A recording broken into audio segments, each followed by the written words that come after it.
함께 보실 말씀 고린도후서 13장 1절에서 10절까지 말씀입니다. 신약 300쪽에 있습니다. 고린도후서 13장 1절에서 10절까지 한 절씩 교독하겠습니다. 내가 이제 세 번째 너희에게 가리니 두세 증인의 입으로 날마다 확정하니라.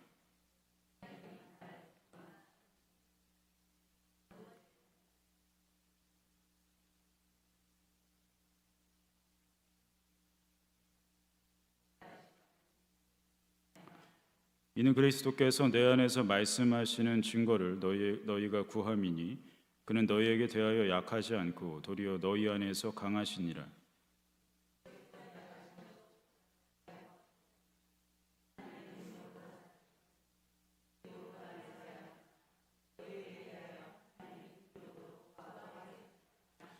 너희는 믿음 안에 있는가 너희 자신을 시험하고 너희 자신을 확증하라. 예수 그리스도께서 너희 안에 계신 줄을 너희가 스스로 알지 못하느냐? 그렇지 않으면 너희는 버림받은 자니라.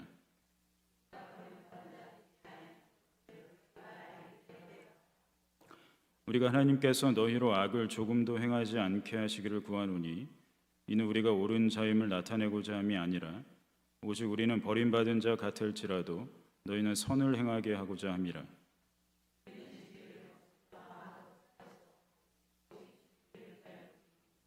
우리가 약할 때에 너희가 강한 것을 기뻐하고 또 이것을 위하여 구하니 곧 너희가 온전하게 되는 것이라.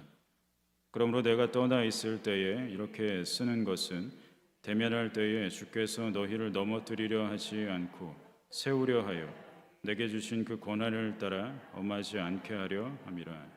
아멘. 자, 고린도 교회는 당시에 있던 이 초대교회들이죠. 다른 지역의 교회들에 비해서 매우 연약한 교회라고 할 수 있습니다.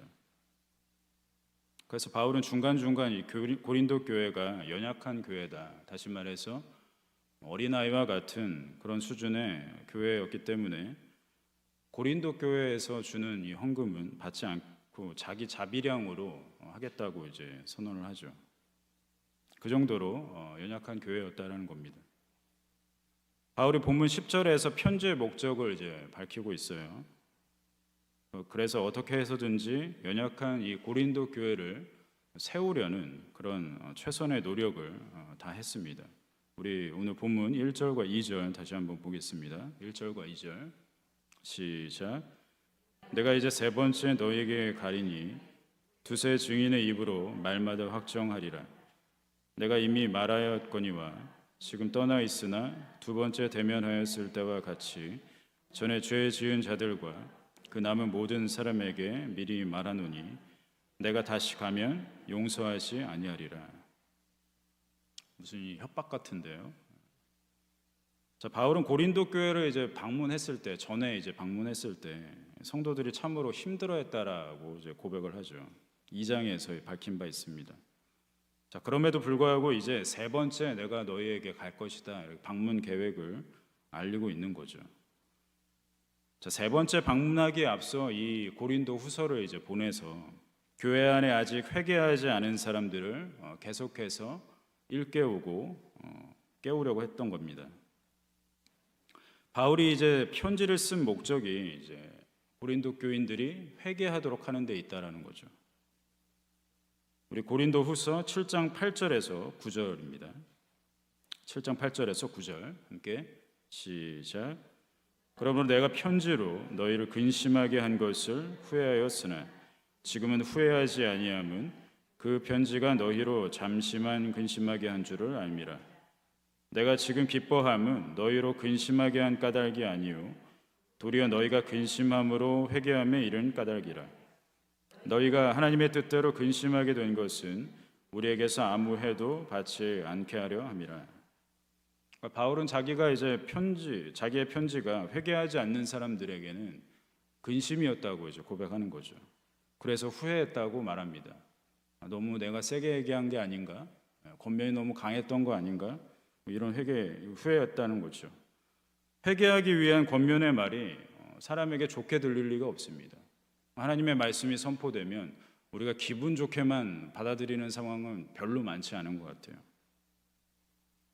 그러나 바울은 그들에게 준 잠깐의 근심이 오히려 기쁨이 됐다라고 말합니다. 어째서입니까? 하나님의 말씀을 듣고 그들이 어떻게 반응했어요? 그들이 회개했다라는 거죠. 하나님의 말씀을 듣고 회개한 사람들이 있었기 때문에 그것이 바울에게는 오히려 기쁨이 됐다, 이렇게 고백하고 있는 겁니다. 그러니까 세 번째 방문하려는 목적 역시 그런 기쁨을 같이 나누고 싶어서죠. 성도들이 더욱 많은 회개에 이르게 하기 위해서 방문을 하겠다는 겁니다. 그러나 방문에 앞서서 이 편지를 보내 하나님의 뜻을 사람들이 알고 또 깨닫고 그것이 회개까지 이르는 그런 일을 원하는 겁니다. 그래서 2절 마지막 부분을 보면 이제 세 번째 도착할 때는 너희를 용서하지 않겠다, 이런 협박 비슷한 말을 전하고 있는 거죠. 이 말을 좀 의미를 볼 필요가 있죠. 세 번째 방문의 의미를 이제 의도적으로 바울이 밝히고 있는 겁니다. 2절을 눈으로 한번 다시 보시면서요. 이제 바울은 세 번째 방문의 의미를 이제 두세 증인의 그 율법에 빗대서 설명을 하고 있는 겁니다. 한 명의 증인은 법적인 어떤 효력이 없습니다. 반드시 두세 증인이 있어야만 법적인 증언으로서 효력을 갖는 거예요. 그 율법의 비유에서 이제 자신이 세 번째 방문하는 것을 얘기하고 있는 겁니다.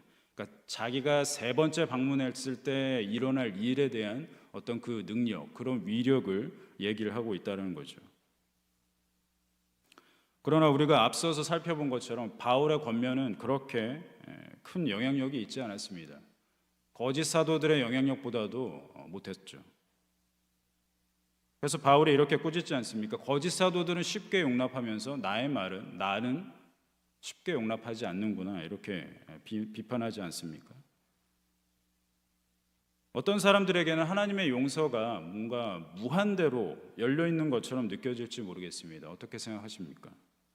하나님은 한없이 용서만 하시는 분이십니까? 하나님께서는 긍휼과 자비가 풍성하시니까 한없이 용서만 하신다, 그렇게 안다면 오산이죠. 10장 6절 보겠습니다. 함께 시작.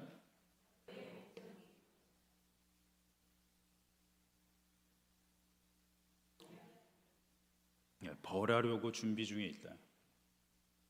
이런 말씀들은 성경을 볼 때 우리가 별로 주목하지 않는 그런 구절들이죠. 우리는 복받고 은혜 받고 그런 구절에만 주목하기 쉽습니다. 그러나 신명기 28장을 한번 보세요. 신명기 28장을 보면 축복과 저주의 장입니다. 근데 축복의 말씀은 대략 한 13구절 그 정도밖에 안 됩니다. 근데 그 뒤에 나오는 이 저주의 말씀의 구절은 4배가 넘습니다. 하나님께서는 잘못한 것을 벌하지 않고 어물쩍 넘기시는 분이 아니라는 것을 모세를 통해서 전체 이스라엘 백성에게 전달해 주고 계시는 거죠. 다윗의 경우를 보십시오. 다윗이 평생을 하나님께 순종하면서 살았습니다. 그렇게 평생을 하나님께 순종했다고 하더라도 밧세바 사건으로 인해서 범죄했을 때 어떻게 하십니까? 그것을 그냥 봐주시지 않죠. 물론 다윗이 범죄했을 때 그 즉시 번개가 내리쳐서 다윗이 죽거나 그런 건 아니었죠. 하나님께서는 다윗을 벌하시기 전에 나단을 통해서 깨닫게 하십니다. 기회를 주신 거죠. 고린도 성도들도 마찬가지죠.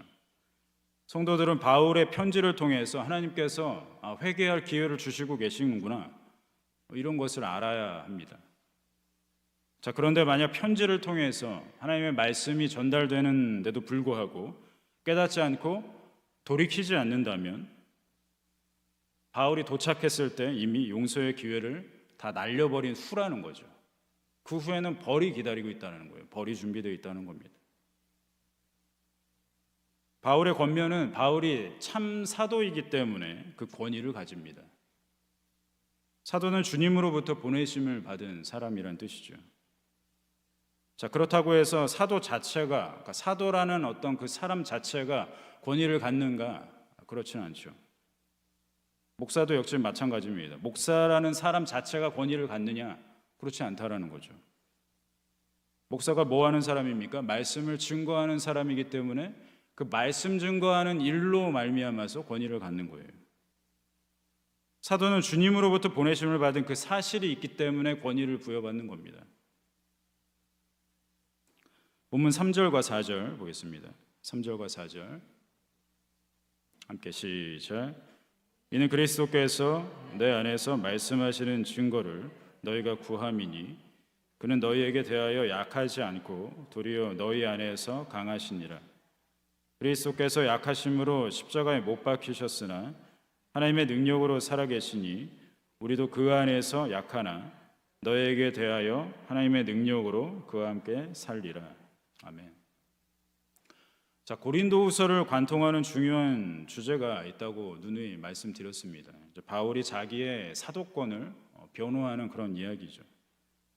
아주 다수는 아니었지만 바울이 사도라는 증거가 충분하지 않다. 그래서 우리는 당신을 사도로 인정하지 못하겠습니다. 이렇게 말하는 사람들이 있었어요. 참된 사도로 인정하지 않았으니까 바울이 전하는 말씀도 멸시한 거죠. 무시했습니다. 바울이 지금 3절과 4절에서 말하는 것은 그런 자들에 대한 바울을 참된 사도로 인정하지 않고 바울의 말씀을 하나님의 말씀으로 듣지 않는 사람들에 대한 어떤 변호의 성격을 갖는 겁니다.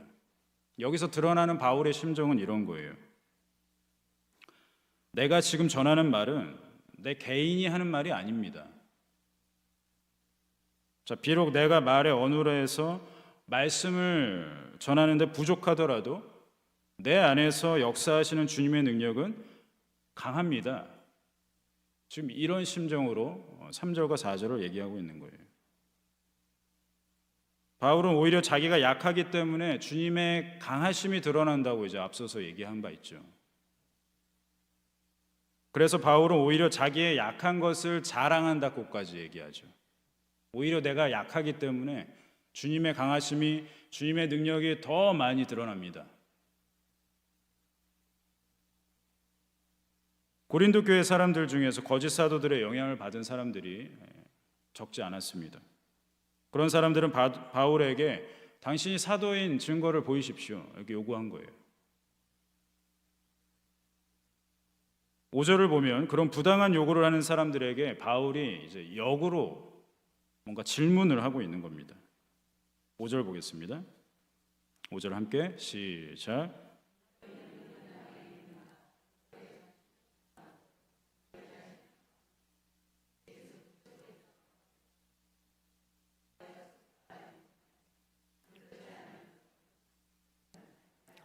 자, 사도의 증거를 보이라고 질문하죠. 또 요구합니다.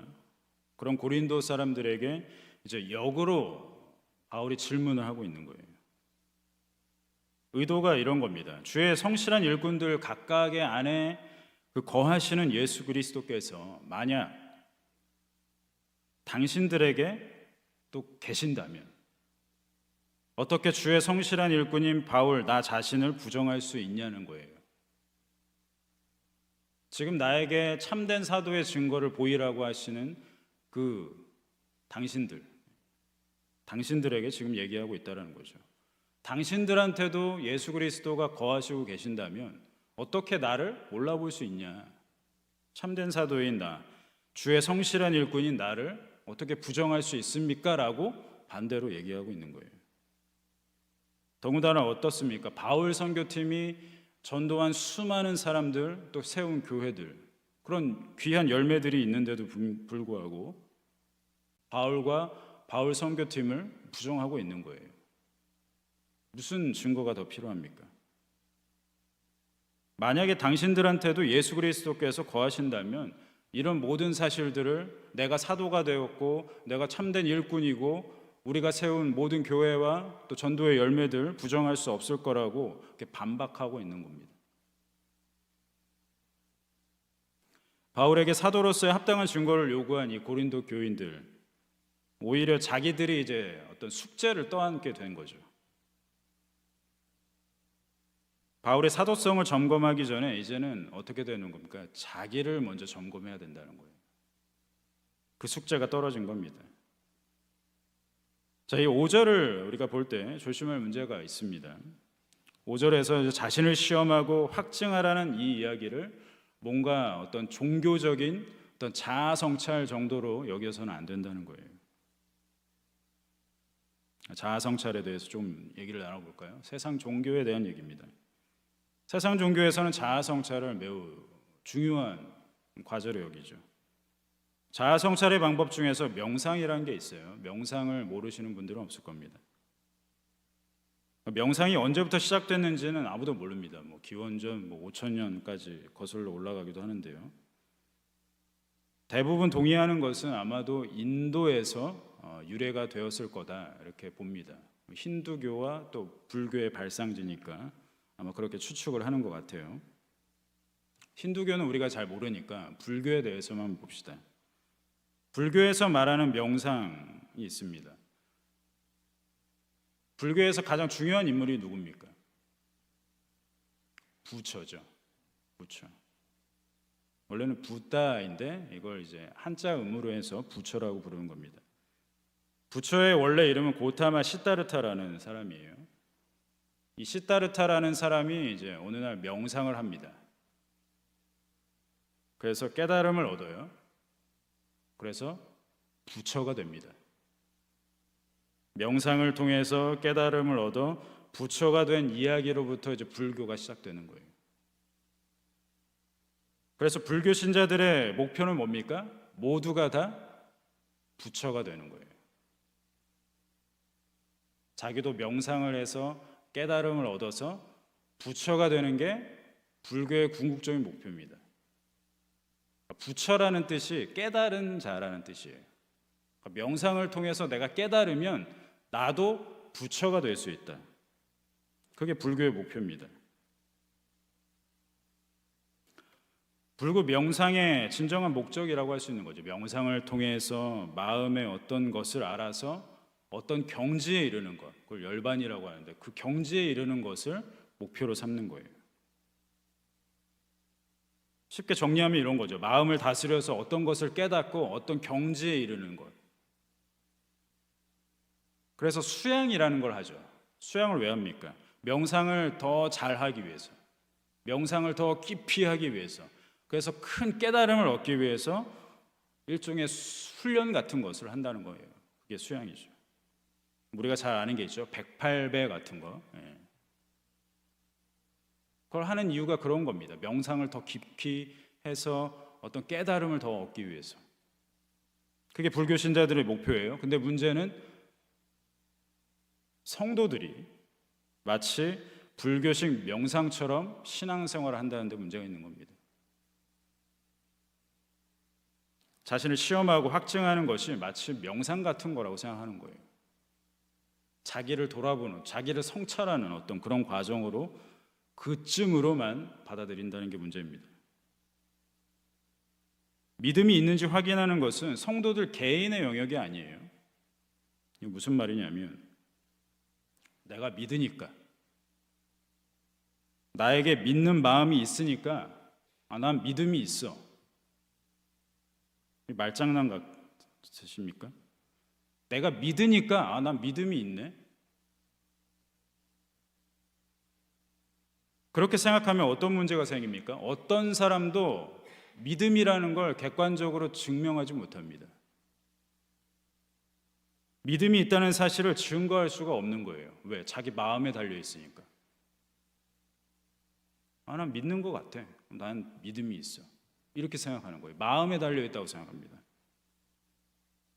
5절을 다시 봅시다. 5절에서 큰 힌트를 바울이 주고 있습니다. 5절 다시 보겠습니다. 함께 시작.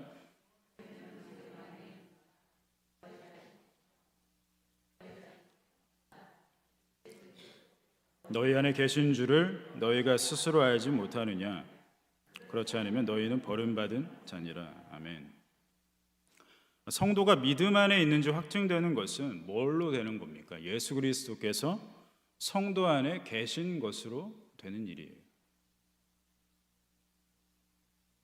성령이 성도 안에 계시고 그 성령으로 말미암아서 확증된다라는 겁니다. 성도의 확신은 어떤 마음 수양을 통해서 깨달음을 얻는 그런 명상 같은 것을 통해 얻고 그것을 통해서 확증되는 게 아니에요. 적지 않은 사람들이 믿음을 정서적인 개념, 어떤 감정적인 개념, 그런 개념으로 알고 있습니다. 내가 믿는 그 마음 상태를 믿음으로 여긴다는 거예요. 내가 믿는 그 마음 상태 자체가 어떤 믿음으로 연관된다는 거죠. 그러나 믿음은 오히려 지식적인 개념이라고 말할 수 있습니다. 대부분의 사람들은 믿음을 지식과 연관시키지 못합니다. 우리 요한복음 17장에서 예수님께서 하신 기도를 통해서 확인해 보겠습니다. 요한복음 17장 1절에서 3절입니다. 함께 시작. 예수께서 이 말씀을 하시고 눈을 들어 하늘을 우러러 이르시되 아버지여 때가 이르러 싸우니 아들을 영화롭게 하사 아들로 아버지를 영화롭게 하게 하옵소서. 아버지께서 아들에게 주신 모든 사람에게 영생을 주게 하시려고 만민을 다스리는 권세를 아들에게 주셨음이로소이다. 영생은 곧 유일하신 참 하나님과 그가 보내신 자 예수 그리스도를 아는 것이니이다. 아멘. 3절 때문에 읽은 겁니다. 3절. 성도의 믿음은 뭐예요? 유일하신 참 하나님을 아는 것, 그리고 그 하나님께서 보내신 예수 그리스도를 아는 것이 믿음이에요. 그 아는 것을 아는 상태가 믿음이라는 겁니다. 일상에서도 보면 믿음이라는 것은 지식과 연관되어 있다는 걸 알 수가 있습니다. 비유를 들어볼게요. 유치원생 정도 되는 아이가 있습니다.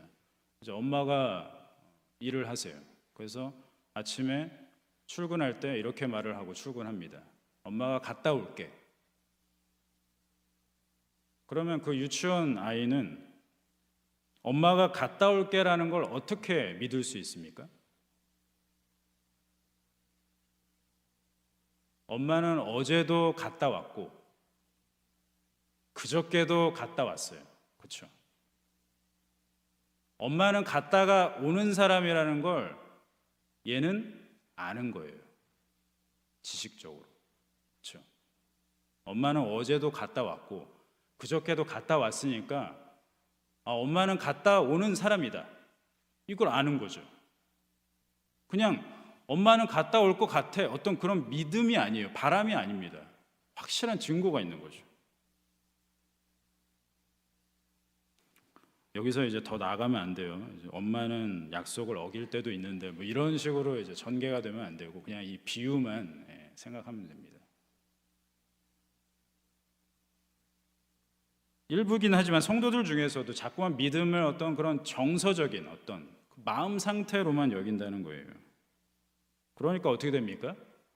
확신이라는 게 없는 거예요. 확신. 당장 오늘 집에 가서 믿는 배우자와 믿는 자녀들에게 한번 질문해 보세요. 당신은 오늘 죽어도 천국에 갈 확신이 있냐고. 한번 물어보십시오. 아마 절반 이상은 글쎄, 죽어봐야 알지 않을까요? 확신이 안 드는데 난 좀 부족한 것 같은데 내일 죽으면 안 되나? 이런 식으로 미룬다든가 확신이 없는 거죠. 내가 지금 예수님을 믿고 사는데 확신이 없는 거예요. 예수님을 믿는다는 게 뭡니까? 영생을 얻는 건데 천국에 갈 소망을 얻는 건데 지금 죽어도 그렇게 불확실하다면 어떻게 믿음을 갖고 있다고 얘기를 할 수 있습니까? 이게 다 뭡니까? 자기의 마음 속에 있는 어떤 그런 마음 상태로만 믿음이라는 걸 생각하기 때문에 그런 거예요. 그러니까 어떻게 됩니까? 흔들리게 되는 거죠. 시편 말씀 한번 보겠습니다. 시편 62편 1절에서 8절입니다. 다윗의 시편입니다. 한 절씩 천천히 같이 읽어보겠습니다. 시작. 나의 영혼이 잠잠히 하나님만 바라미요 나의 구원이 그에게서 나오는도다. 오직 그만이 나의 반석이시요 나의 구원이시요 나의 요새이시니 내가 크게 흔들리지 아니하리로다. 넘어지는 담과 흔들리는 울타리 같이 사람을 죽이려고 너희가 일제히 공격하기를 언제까지 하려느냐. 그들이 그를 그의 높은 자리에서 떨어뜨리기만 꾀하고 거짓을 즐겨하니 입으로는 축복이요 속으로는 저주로다. 나의 영혼아 잠잠히 하나님만 바라라. 물은 나의 소망이 그로부터 나오는도다. 오직 그만이 나의 반석이시요 나의 구원이시요 나의 요새이시니 내가 흔들리지 아니하리로다. 나의 구원과 영광이 하나님께 있으며 내 힘의 반석과 피난처도 하나님께 있도다. 백성들아 시시로 그를 의지하고 그의 앞에 마음을 토하라. 하나님은 우리의 피난처시로다. 아멘. 다윗은 우리가 잘 알죠. 수많은 대적에 쌓여서 평생을 살았습니다.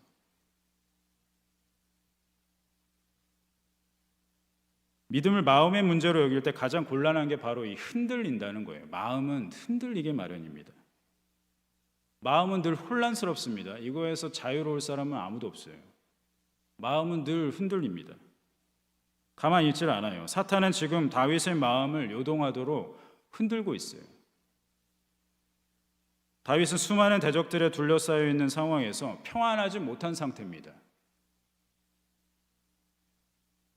그래서 흔들리고 있는데 이 62편 말씀을 그런 상태에서 고백을 하고 있는 거예요. 그 흔들리는 가운데에서 고백하는 겁니다.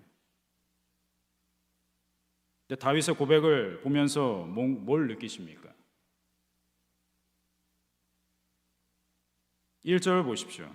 1절 다시 한번 띄워주시고요. 다시 한번 읽어볼까요? 시작. 나의 영혼이 잠잠히 하나님만 바라며 나의 구원이 그에게서 나오는도다. 나의 구원이 그에게서 하나님에게서 나오는도다라는 걸 알고 있는 거죠. 뭘로요? 지식으로. 하나님에게서 구원이 나온다는 그 참 지식이 있으니까 어떻게 되는 겁니까? 흔들리는 그 상태 속에서도 잠잠한 거예요. 하나님 앞에서. 마음은 흔들리고 있어요. 마음은 흔들리고 있는데 하나님 앞에 서서 잠잠하다고 고백하는 거예요. 왜요? 구원이 하나님으로부터 나오니까. 그걸 알고 있으니까 고백이 나오는 거죠. 2절도 보십시오. 하나님만이 반석이시고 하나님만이 요새라고 고백하는 거예요. 왜요? 하나님은 그런 분인 것을 다윗이 알고 있으니까 고백이 나오는 거예요. 6절에서도 똑같이 반복합니다. 마음이 요동칠 수밖에 없는 상황에서 하나님 앞에서 잠잠할 수 있는 이유는 다윗이 마음이 굳건한 심지가 단단한 사람이라서 아니면 우리가 알듯이 위대한 왕이니까 그런 게 아니라는 거예요. 다윗도 흔들렸습니다. 수많은 대적들에 둘러싸여서 괴로워했어요. 그래서 시편 말씀 보면 막 괴로워하는 그런 구절들이 나오지 않습니까? 근데 하나님 앞에 나오는 거예요. 왜요? 하나님을 아는 그 지식이 자기를 이끄는 겁니다. 나는 이런 하나님을 알고 있으니까 이런 하나님 앞에 나아가면 내가 안식을 얻을 수 있고 평안을 얻을 수 있고 구원을 얻을 수 있다는 걸 아는 거예요. 그러니까 나가는 겁니다. 그리고 그 앞에서 마음을 쏟아 놓을 수 있는 거죠. 그래서 칼빈이 이렇게 말합니다. 믿음은 하나님의 진리에 대한 감화이다. 감화라는 것은 어떤 반응이에요. 하나님의 진리, 그 말씀에 대한 감화라는 거예요. 반응이라는 거예요. 믿음이라는 것은. 덧붙여서 믿음은 복음의 말씀에 순종하는 것이다. 말씀에 반응만 하는 것이 아니라 그 말씀을 순종하는 것. 이게 믿음이라고 말하는 거예요. 그러니까 믿음은 뭡니까? 마음과 감정의 영역이 아니라 지식과 행동의 영역이라는 겁니다. 믿음은 어떤 감정, 느낌이 아니에요. 하나님의 약속, 하나님의 말씀에 대한 성령의 감화입니다. 성령께서 주시는 그 반응들. 그리고 감화된 그 성령의 그 말씀 앞에 순종하는 것이 믿음이에요. 그래서 믿음은 순종이라는 열매로 반드시 나타나게 됩니다. 그래서 야고보가 이렇게 얘기하죠. 야고보 2장 14절에서 17절입니다. 함께 읽어보겠습니다. 시작.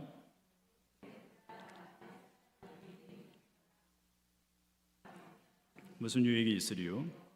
그 믿음이 능히 자기를 구원하겠느냐? 만일 형제나 자매가 헐벗고 일용할 양식이 없는데 너희 중에 누구든지 그에게 이르되 평안히 가라, 덥게 하라, 배부르게 하라 하며 그 몸에 쓸 것을 주지 아니하면 무슨 유익이 있으리요? 이와 같이 행함이 없는 믿음은 그 자체가 죽은 것이라. 야고보가 한 말을 보십시오. 믿음이라는 것은 마음의 문제가 아니라고 얘기하고 있는 거예요. 말씀을 듣고 행함이 곧 믿음이다. 야고보서의 주제지 않습니까? 그래서 믿음이라는 것은 말씀에 대한 순종의 열매가 반드시 나타나야 된다는 거예요. 그게 아니면 그 자체가 죽은 거다. 이렇게까지 얘기하고 있는 겁니다. 지금 고린도 성도들은 자신들이 믿음 안에 있는지 시험하고 확증해야 하는 그 시험대에 이제 올라가게 된 겁니다. 바울이 사도로서 하나님의 말씀을 전하고 있는데 그 말씀을 듣고 순종해야 회개라는 열매를 얻을 수 있는 거예요. 지금 편지로 이제 받고 있잖아요. 하나님의 말씀을 받고 있단 말이에요. 이 말씀을 듣고 이 말씀대로 회개의 열매를 맺는 그 순종까지 나아가야 믿음이 있다라는 겁니다. 마지막 10절 보시죠. 오늘 본문 10절 함께 읽습니다. 시작. 그러므로 내가 떠나 있을 때에 이렇게 쓰는 것은 대면할 때에 주께서 너희를 넘어뜨리려 하지 않고 세우려 하여 내게 주신 그 권한을 따라 엄하지 않게 하려 함이라. 바울의 목적은 그냥 혼내고 마는 것이 아니죠. 그들을 세우려고 하는 겁니다. 그들을 꾸짖고 뭔가 창피를 주려고 하는 게 아니라는 거죠. 말씀을 대할 때마다 하나님께 혼난다고 생각하는 분들이 많은 것 같아요. 신방을 하다 보면 그런 분들이 있습니다. 오랜만에 말씀을 보는 것 같아서 죄송스럽네요. 이런 말씀을 하거든요. 오랜만에 성경책을 갖고 오는 것 같아요. 근데 혼내는 게 목적이 아닙니다. 하나님께서 혼내려고 말씀을 주시겠습니까? 세우려고 말씀을 주시는 거죠. 당당하게 나오십시오. 당당하게 나오십시오. 우리는 늘 믿음 안에 있는지 점검해야 됩니다. 믿음이 장성하든 어린아이의 수준이든 상관없습니다. 다 해당되는 거예요. 우리 모두는 늘 믿음이 있는지 점검해야 돼요. 땅의 것에만 충실하다 보면 어느샌가 믿음은 저쪽에 내팽겨친 경우가 많습니다. 그냥 내 앞에 놓인 일들만 처리하는데 그것에만 몰두하는데 어떤 내 가족을 먹여 살리는데 어떤 내 진로를 위해서 사는 데만 급급하다 보면 어느샌가 믿음은 저쪽에 있다라는 거죠. 성경은 책꽂이에만 꽂혀 있고. 우리가 오늘 말씀을 통해서 분명히 알기를 원합니다. 믿음은 말씀의 지식을 갖는 것입니다. 그리고 그 말씀을 순종하는 열매로 확증하는 거예요. 이것을 우리가 기억하기 원합니다. 말씀을 듣는 데에만 머물지 않고 듣고 지키는 그 순종. 그래서 자신의 믿음을 확증하는 우리 모두가 되기를 바랍니다. 아멘. 기도하겠습니다. 살아계신 하나님 아버지, 믿음 안에 있는지 시험하고 확증하라는 하나님의 말씀 앞에 우리가 우리의 믿음을 점검하고 확증하기 원합니다. 믿음이라는 것은 마음의 문제가 아니라 하나님을 어떻게 알고 그 어떻게 아는 하나님을 또 하나님께서 말씀하시는 그 말씀에 어떻게 순종하는지의 문제입니다. 말씀을 듣고 끝나는 사람들이 아니라 말씀을 듣고 그 말씀대로 우리의 삶에서 회개의 열매가 있고 그래서 순종의 열매가 맺어지는 그런 성도들이 다 될 수 있도록, 교회가 될 수 있도록 이끌어 주시옵소서. 감사드리며 예수 그리스도의 이름으로 기도드립니다. 아멘.